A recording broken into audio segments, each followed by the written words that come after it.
এক দফা দাবি আদায়ে আনসারদের বিক্ষোভ, সচিবালয়ে অবরুদ্ধ কর্মকর্তা কর্মচারীরা।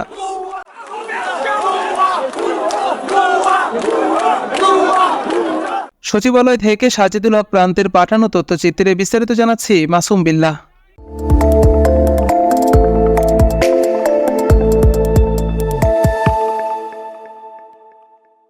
রাতেও সচিবালয়ের সামনে অবস্থান নিয়ে বিক্ষোভ করেছেন হাজার হাজার আনসার সদস্য।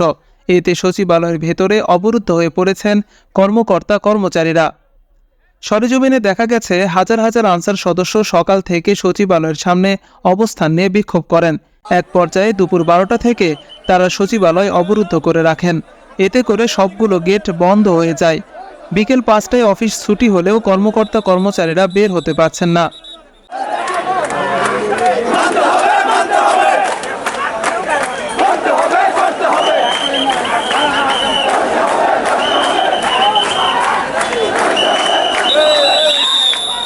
এদিকে রাতেও বিক্ষোভ অব্যাহত থাকায় অবরুদ্ধ অনেক কর্মকর্তা কর্মচারী ক্ষুধায় কাতর হয়ে পড়েছেন। সচিবালয়ের ভেতরে থাকা ক্যান্টিনগুলো খালি হয়ে গেছে।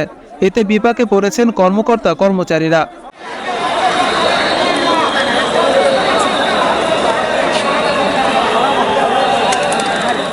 প্রসঙ্গত, চাকরি জাতীয়করণের দাবিতে আজ সকাল থেকে সচিবালয়ের সামনে বিক্ষোভ করছিলেন আনসার সদস্যরা।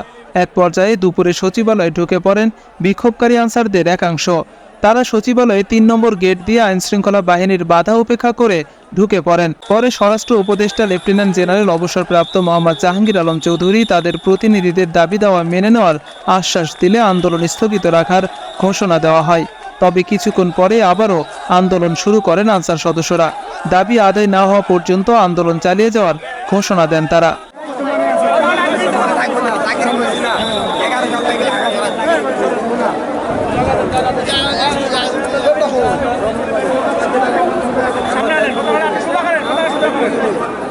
সচিবালয়